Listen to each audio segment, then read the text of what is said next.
Tinapay mula sa langit. A daily morning devotion with CRC family.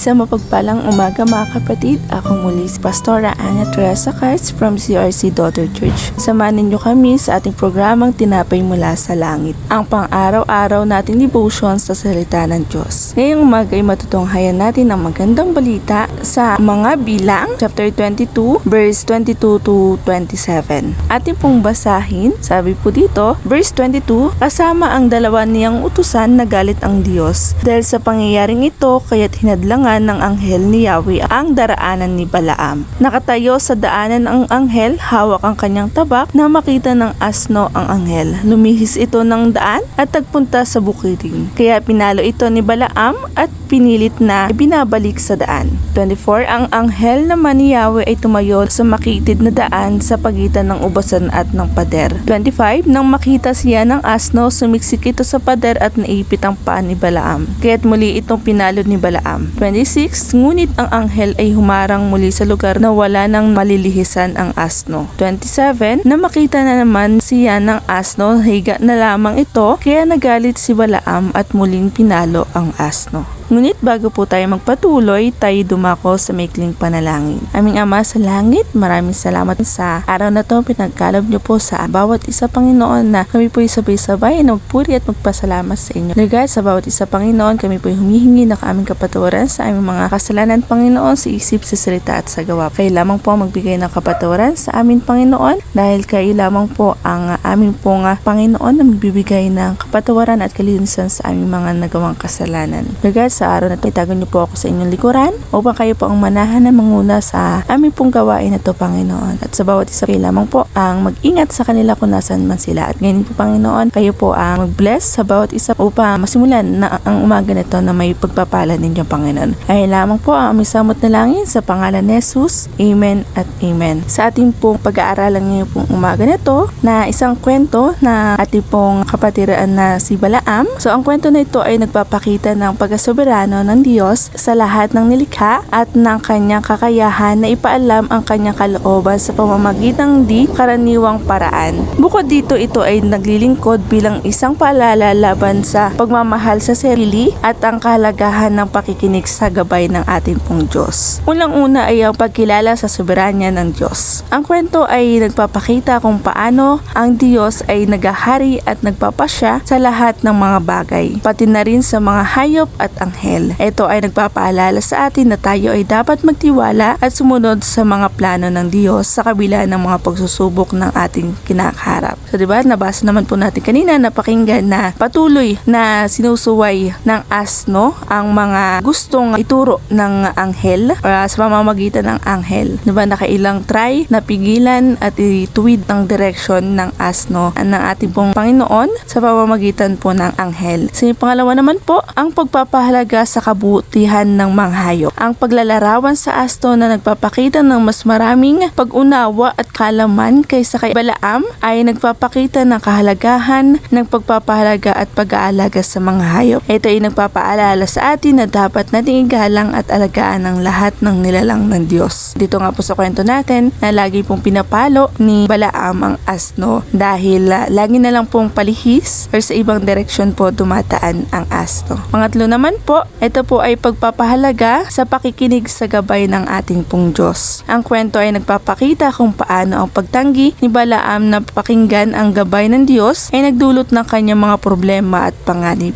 Ito ay nagpapaalala sa atin na mahalaga na maging bukas at magpasiya ayon sa kalooban ng Diyos sa ating mga desisyon at kilos. Diba? Kailangan lamang po natin makinig sa mga gabay ng ating Diyos dahil si Lord po ang nakakaalam kung ito po ay makakabuti sa atin or hindi. natin kung tayo ay mapapalayo sa kanyang presensya o hindi po. So yun po, pang-apat, pagtuturo ng kabutihan ng kakababaang loob. Ang pagtanggap ni Balaam ng kanyang kamalian at ang kanyang pagpapakumbaba sa harap ng Diyos, pagkatapos ay nagpapakita ng kabuluhan ng pagpapakilala sa sariling limitasyon at pagkakamali. Ito ay nagbibigay inspirasyon sa atin na maging bukas sa pagtanggap ng ating mga pagkukulang at maging handang magbago at magpakumbaba. So bilang tao, bilang anak ng Panginoon, tayo huhubogin ng ating Panginoon na maging humble, na maging magpakumbaba sa lahat ng oras. Dahil tayo po ay ginagawang holy ng ating pong Panginoong Diyos. So sa lahat ng bagay, huwag natin yung laging pride ang ating panghawakan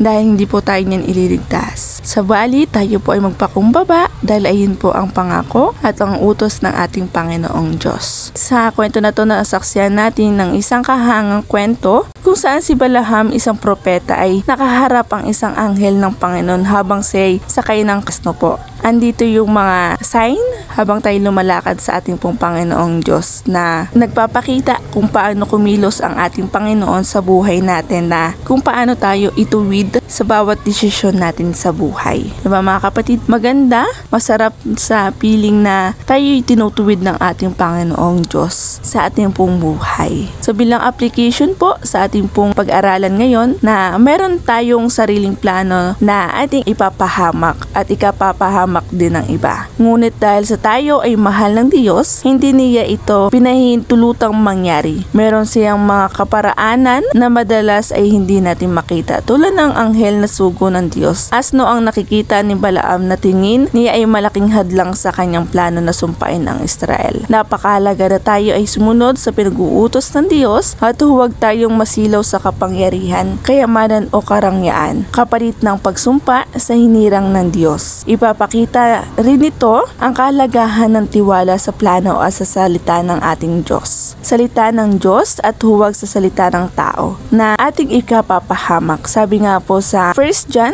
5 verse 3, sabi, "For this is the love of God that we keep His commandments." Diba? Dahil po sa pagmamahal ng ating Panginoon, pinanghahawakan natin ang kanyang mga kautusan. Sabi naman po sa John 14 verse 15, "If you love me, you will keep my commandments." Diba? Kung mahal natin ang Panginoon, ikikip natin, ipapanghawakan natin ang mga commandments ng ating pong Panginoong Diyos. Diba mga kapatid? Dahil tayo po, kailangan po natin panghawakan yung pangako ng ating Panginoong Diyos. Di lamang po magtatapos ang ating pong mensahe. Mga kapatid, tayo po yung manalangin bilang pagtatapos sa ating pong gawain na to. Lord God, Ama namin sa langit, Panginoon, pinupurihan at dinadakila ka namin sa araw na to. Lord God, maraming salamat Panginoon sa bawat aral na pinagkaloob niyo po sa bawat isa ngayong araw na to, na may panghahawakan kami upang lubaban ngayong pong araw na to, na ang inyo pong mga gabay Panginoon ay sundin namin upang kami po ay ang aming direksyon ituwid namin Panginoon, at kayo po ang manguna sa aming pong bawat gawain at bawat desisyon sa buhay. Lord God, sa bawat isa na nakikinig dito Panginoon, gabayan ninyo, kayo lamang po ang manguna sa bawat gawain namin Panginoon. Sa bawat naandito Panginoon, kayo po magpala at ma-share po ito sa iba Panginoon. Ay lamang po ang samot namin dalangin sa pangalan ni Jesus. Amen.